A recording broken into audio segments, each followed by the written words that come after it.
Good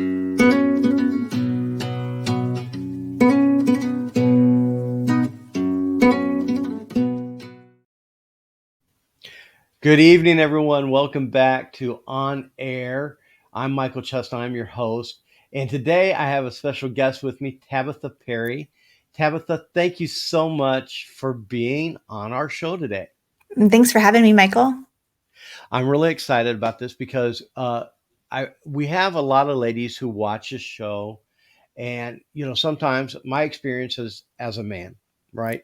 So a lot of times my input will be out there as far as that goes. Tabitha, I went through counseling. I went through a 15 years journey of healing.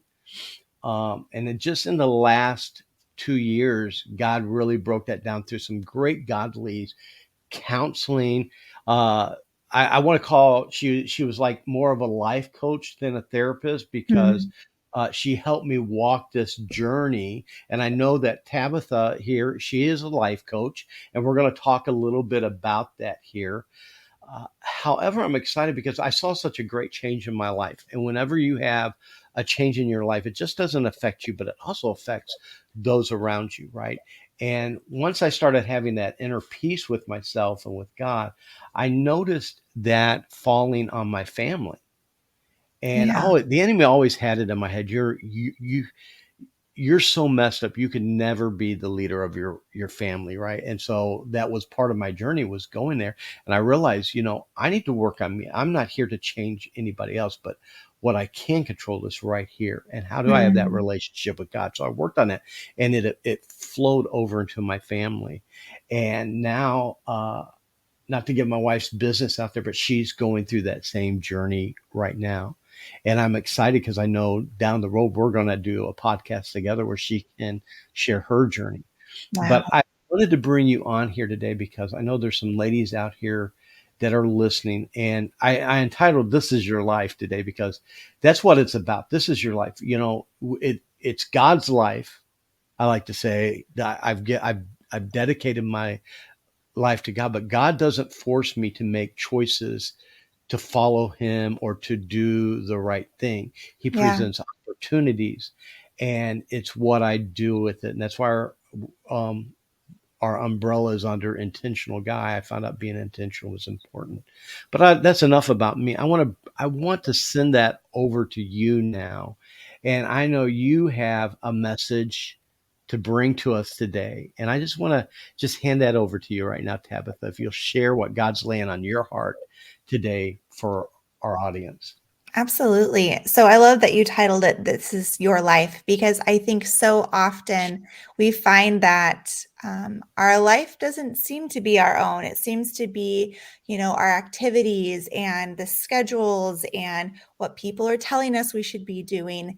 And I know that God created every single one of us on purpose and with a purpose. And so Man, the life that we have is for Him, right? It's to honor Him and right, to love Him, and our success may not look like the world's success, but what really matters is that we're doing what he wants, right? And you correct. and I had kind of briefly talked about you were kind of legalistic in the prior days. I also struggle with that this balance of a relational God versus a legalistic God, because I like rules, I Yes, like order. I like yes, the idea of legalism. It's actually comfortable to me. But man, it has worn me out. It has like made me overwhelmed and exhausted because there's just no way I can do all of the things. There right. isn't. I used to think that I could, and for a while I had it nailed, and then I had kids, and then everything changed, right? Yes, I that will realized do it.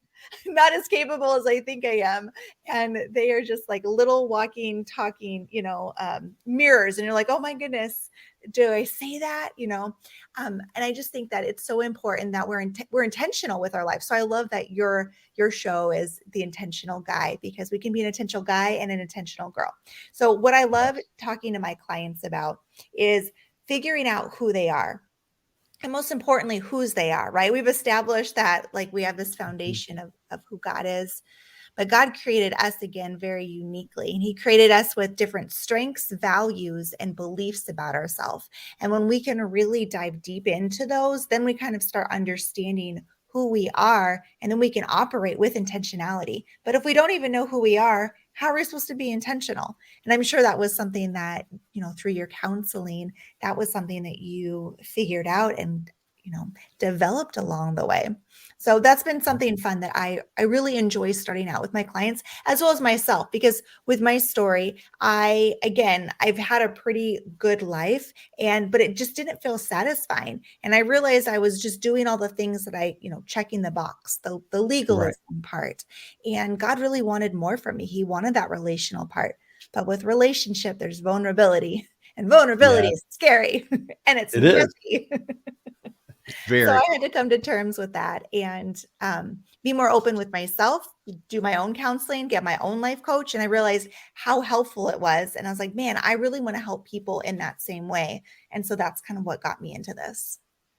Wow. And that's great. And that's exactly true because, you know, growing up, I was taught kind of a cookie cutter faith and that we all were the same, same, but God's given us each all different gifts and different personalities and different traits that we're when we don't hone in on that and look for who God has created us to be, we're missing such great opportunities in life.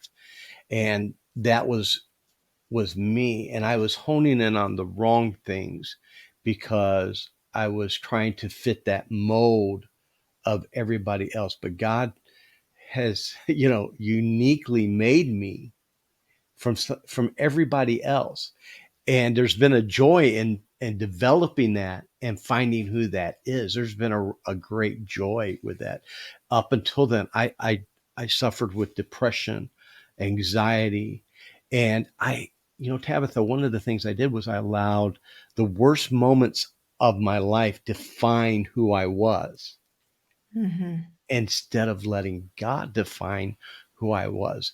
And that's where I think a life coach is so really important because they can help us. One, it's a non-judgment zone. You got someone who they're Yeah. not, it's not about judging you, but they also have that outside perspective and they hear different words you're saying that you don't realize you're speaking over yourself, but we tend to speak more negativity over us than we do the positive things. And so one of the things I had spent my life, Tabitha, every day getting up saying, I hate myself. I hate who I am. And I had such a self-loathing thing. And I didn't realize that. The joy of my counseling was I finally gave that at the foot of Christ. And I no longer focus on that negativity. Wow. And That's now I great. focus on who God has created me to be in. And I can be happy with that. I can have Yeah. joy in who God has created me. And now I look forward to what does my day look like today? What is God going to do today? Now, not to sound super religious or anything like that, because I have my bad days. And there's days that I have to refocus, regroup, and remember that it's easy to give the enemy our ear, right? But it's Mhm. harder sometimes for us as Christians to really focus on what is God telling us, because it's Yeah. in this world it's easy to focus in on the negativity, and that's where a life coach probably really helps a lot. Because since COVID, I don't think our world's just really gotten become negative, has it not? Well, and I think that the negativity has always been there, but over time and in seasons, things are revealed within ourselves, right? Whenever we go through the fire, we are refined, and what is revealed, we have to kind of take a look at. And I think a lot of people through that stress, there was a lot of negativity that was already there, but it just became a little bit more present. And I think it's Yes. so important that we reflect on ourselves and figure out if there is that critical spirit, if there is that negative self-talk. And a lot of times I found with myself, I wouldn't even be as direct of saying like I hate myself. I would say really passive aggressive things to myself that I didn't even realize was like degrading. And with the Hmm. help of a counselor, with the help of even feedback from my husband or some friends, like, hey, you say that, like, that's not true.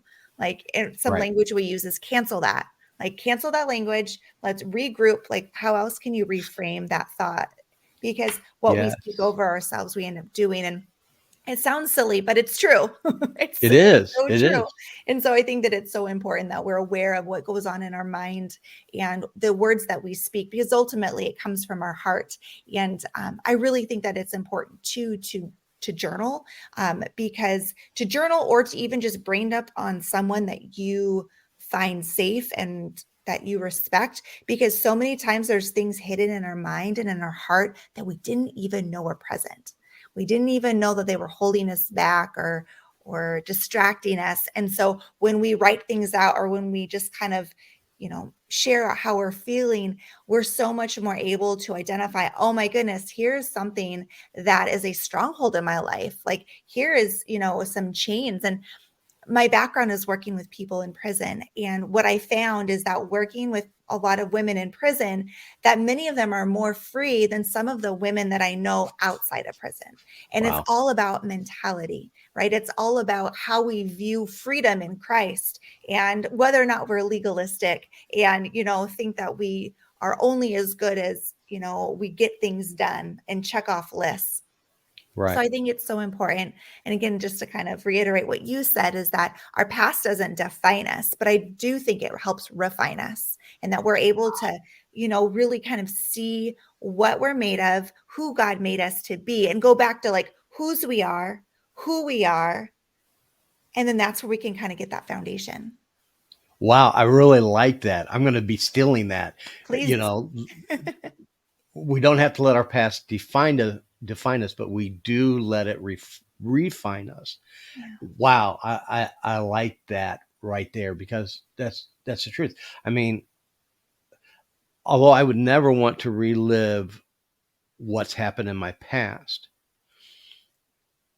it is a part of who I am. And that journey, because of the turmoil and the other things I went through, brought me closer to God. And so, even though I don't want to go through those again, I'm so glad that God in His Word tells us that He can take that mess and use it for His good. Yeah. And that's so great. So, help us with that journey a little bit? This is your life, and I you know, so I do realize women women think different than men. And I know this because I'm a husband, right? And I'm learning to try and speak my wife's love language. What is it? How is it? I used to be a jokester all the time, always talking. And um, I would be teasing, but at the same time, I found out what I was doing was tearing down my wife. Hmm. And even though she knew that's not what I was doing, and I knew what, but when words have meaning to them, words do hurt even in it. And I come from a family, we just tease a lot and stuff like that. And I was like, it, and I had a really good friend who pointed it out to me. I love when we Mm. can have, I love when we have friendships who are not afraid to speak truth to us, regardless if it may hurt our feelings or not. If it's truth, it's truth, right? Yeah. So I'm thankful for this man, because at first I was a little offended by him, because I felt like he was saying I wasn't loving my wife enough. And I'm like, she knows I'm teasing. But then I was like, I've heard her say before that, you know, it really isn't edifying to her, is it? So Mm. now I'm very intentional in wanting to lift my wife up, because Yeah. God's given me a gift with her. So I'm realizing our relationships are different. Women respond different. And um, my wife, her responsibilities in life and in our family is different than mine. And I'm 56 years old, and I'm just really learning all this stuff. Is that crazy? No, I'm glad that you're learning it now. Yes, but I want my wife. You know what? I'm happy. I have peace of mind. I want that for my wife, Yeah. and I don't want to be the part that brings her down. I want to be the part that brings her up and lifts her up. But what are some of the battles that um, women, um, battle with self-esteem or with the enemy in their ear? Because I know that's got to be different than what probably my battle is, or some of the men's. Yeah, yeah. God created Adam and Eve and he created them differently. And now each woman and each man kind of is on a spectrum, right? Of like how they operate. Some women are a little bit more masculine and some men are a little bit more feminine, and that's okay. God created them Right. beautifully the way that they are. I think it's so important that women um really dig in deep when in situations where they find offense with teasing, and figure out, is it going on in their heart, or is there something with the other person? So my husband also is a jokester, and there are times it is just not appropriate because I know he's just being a jokester because he's uncomfortable and he doesn't want Right. to talk about it. And so it could really kind of like get me frustrated versus like, no, we need to be serious about this and have a conversation. Or I've also kind of stepped back and be like, do we need to be serious? Or can I relax a little bit and joke about it?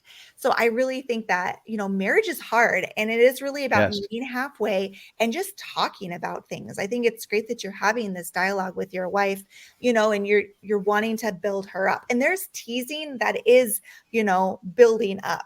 And so Yes. sometimes we just have to kind of tweak those words that we're saying to make sure that they're encouraging and having the people that we're around feel loved.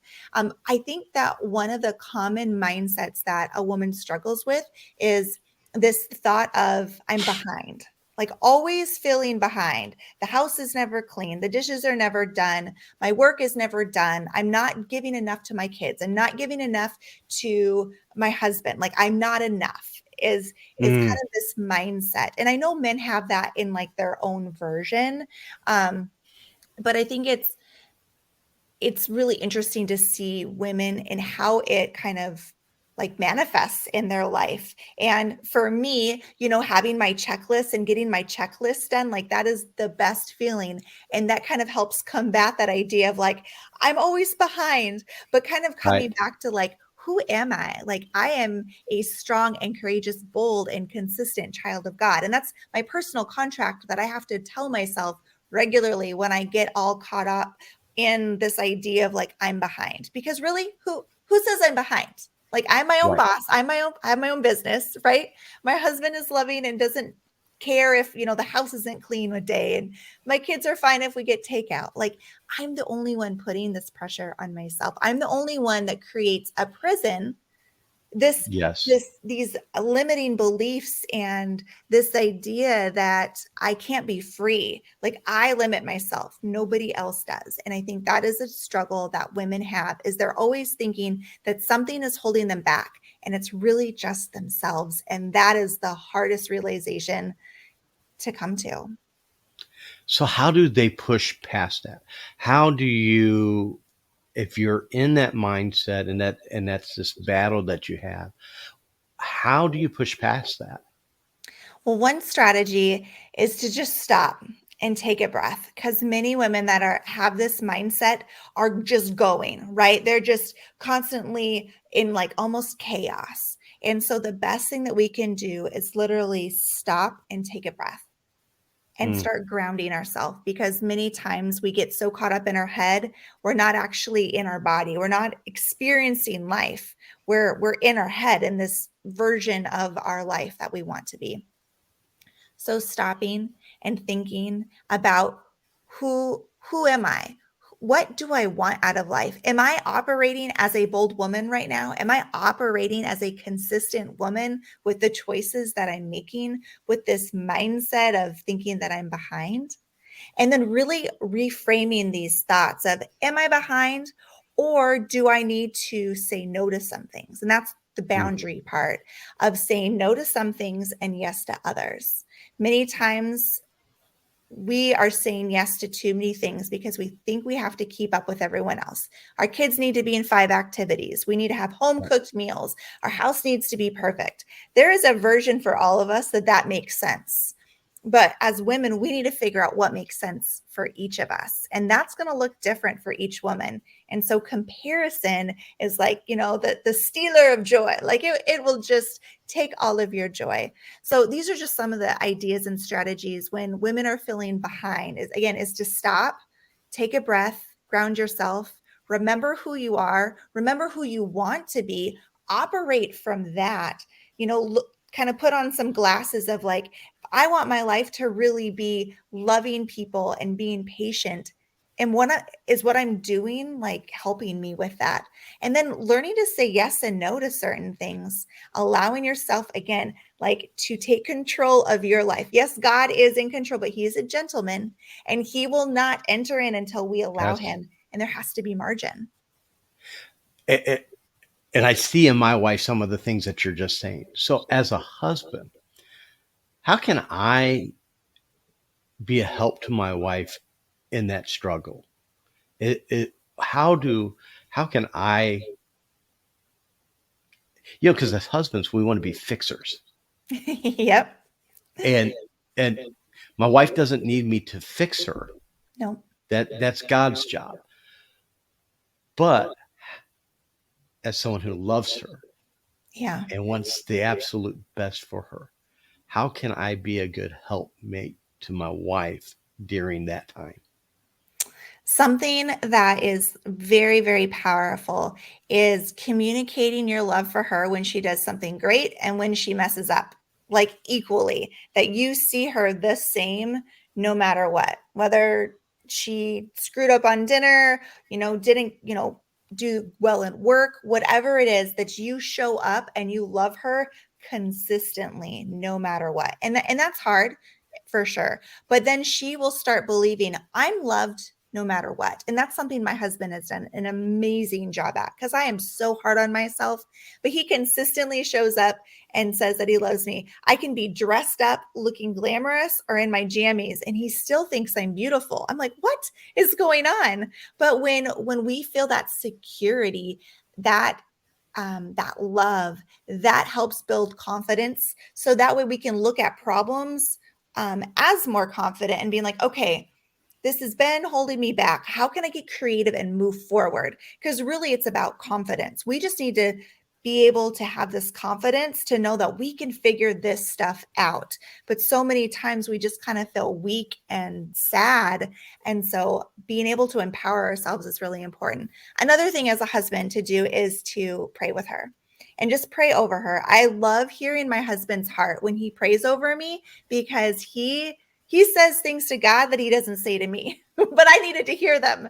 And so praying over your wife and just together as a unit, right? Because you are a partnership. It's just another idea.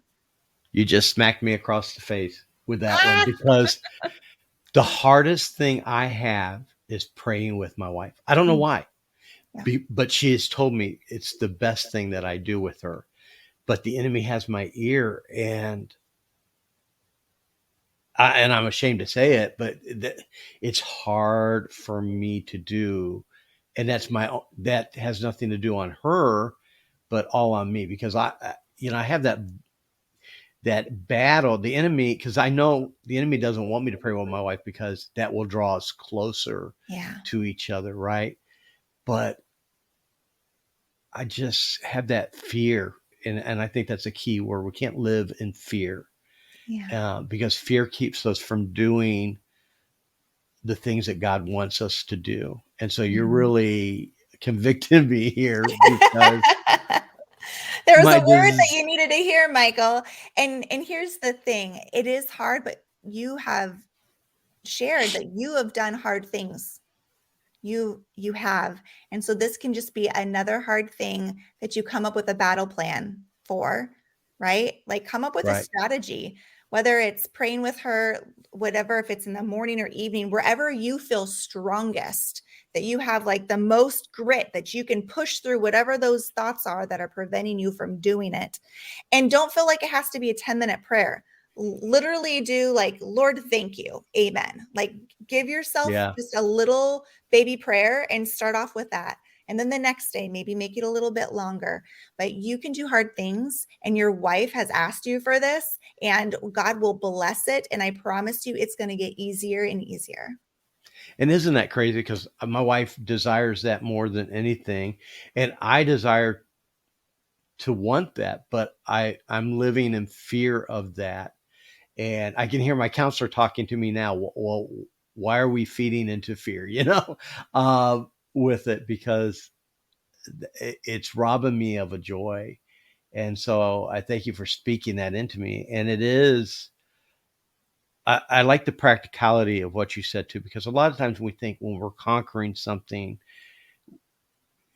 it's this big drawn out thing, but God doesn't require that of us. Sometimes it's probably going to be the small prayer with her that's going to mean the most, and that it's coming from my heart, Yeah. because I'm giving a part of myself, a intimate part of myself to her. Also, my wife knows that's hard for me, because I've relayed that to her, that it's just really hard for me to pray with you, not because of you, but because I feel inadequate to do that.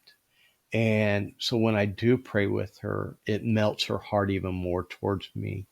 And man, you just really smacked me across the face today, Tabitha. But it's good, because I need that, because Yeah.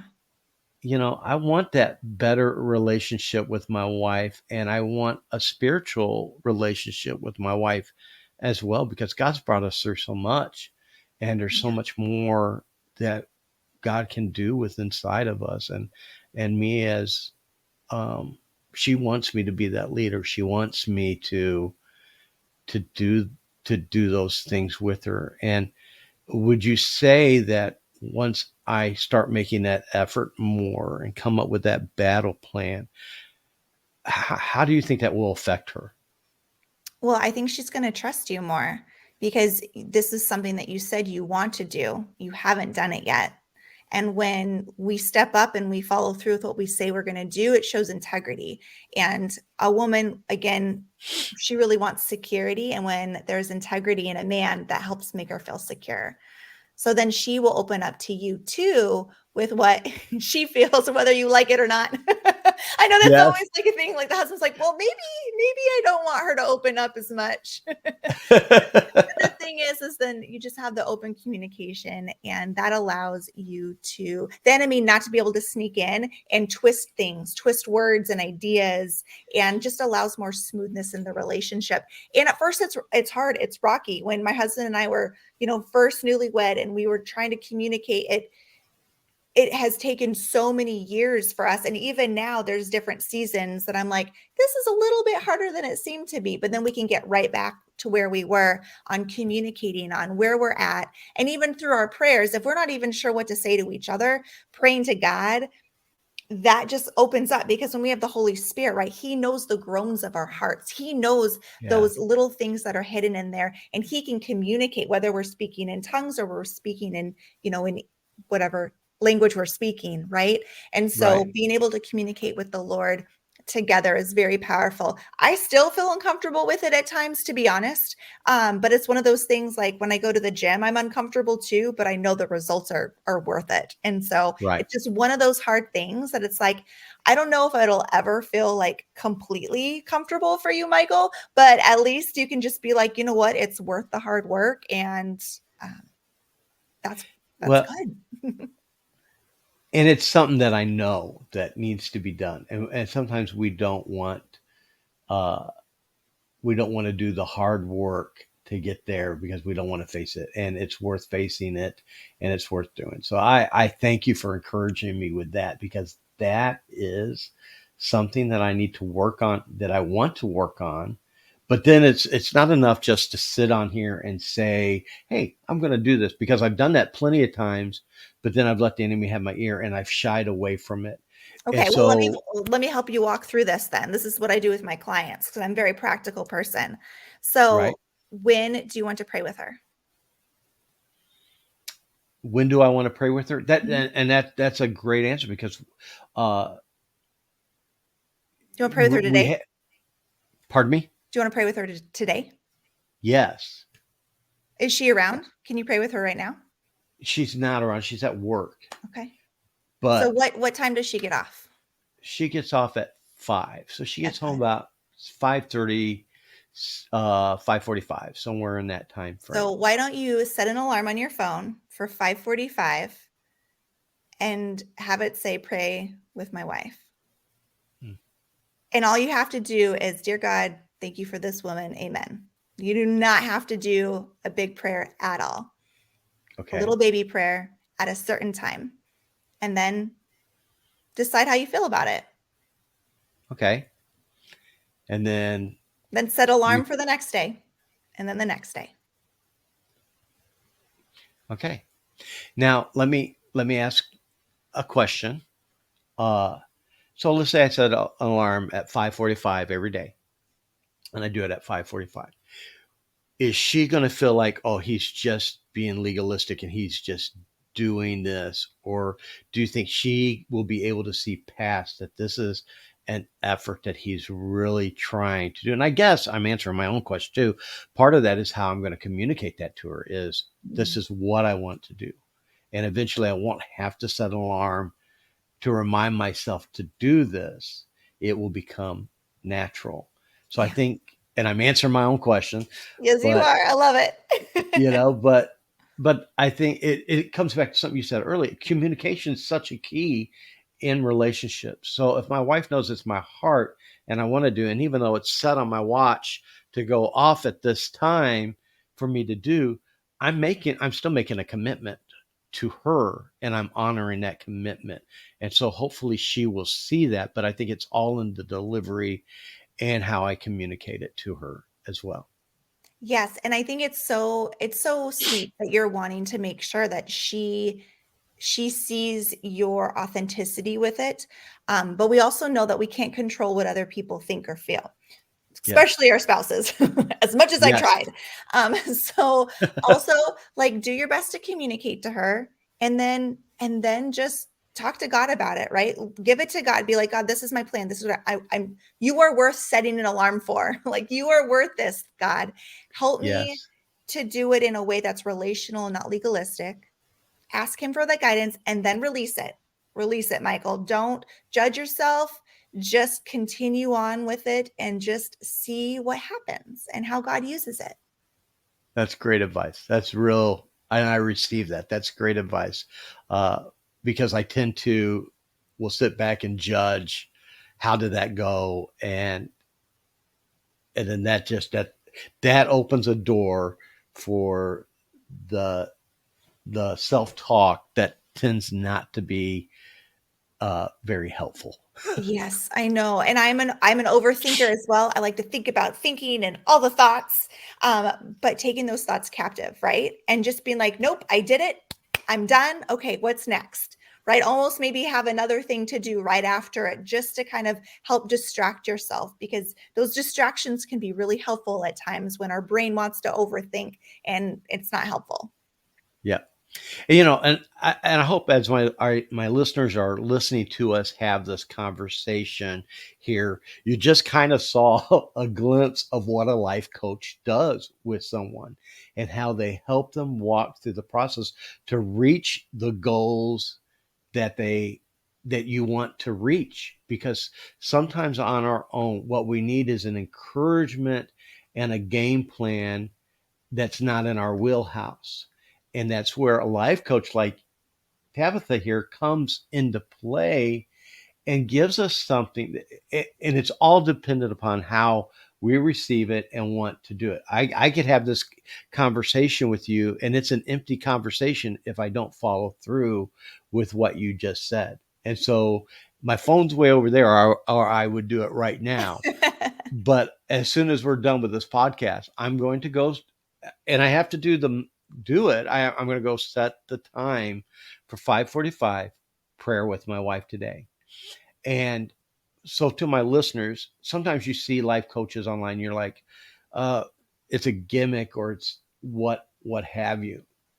It's not. This is exactly I think we just illustrated what you kind of do and how you kind of help people to become the to have the best life that they can have, by having these conversations and learning to be authentic in our life. Um, So, Tabitha, thank you so much for helping me today you are so for welcome, Michael. for that.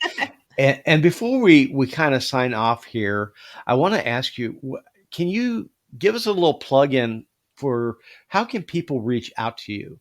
Uh, how can they reach you? Let's say I've got some people here that say, man, I need a life coach, and I already would recommend you because you're helping me right here online. What is How can they reach you? Sure. So I can be reached on my website so they can get more information at tabathaperry.coach. I'm also on Instagram and Facebook at Tabatha Perry Life Coach. And I have a podcast as well called the Life Edit Podcast with Tabatha Perry, which I'm very like legalistic. Try not to be, but practical. So I like my lists. I like here's some very easy, small steps to take in order to make your life like the best that it can be and step into your God-given potential. So those Yes. are some ways to find me and learn more about. And I'll be honest with you, I'm a list person too. And I love what you just said because having a list doesn't make you legalistic. It's what you do with the list. Yeah. If the list oversees God in the moment, then that's a problem. Because sometimes I have a list that's a guideline, but then sometimes God comes in and changes my list. And God's like, Yes. I've got something So else for you to frustrating, but do. yes. Yes. But that's what we're talking about here. And so because lists are great to have. They're very organized, keep you going. But then sometimes you have to know when God's speaking and he says, hey, I have something better planned for you Yeah. today. And so I need you to set your list down and invest in this person. So, well, Tabitha, thank you so much for being with me today. I'm going to go ahead. We will have in the descriptions the websites and links where you can reach her at and go check out our podcast as well. But Tabitha, once again, thank you so much for being with us on our show today. And Yes. I'll Thanks let for you having know me, how Michael.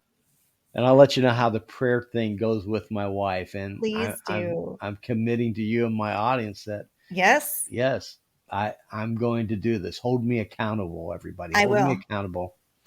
So, all right. So to all my listeners, until next time, I'm just going to tell you, keep being intentional. We'll talk to you later. Thank you.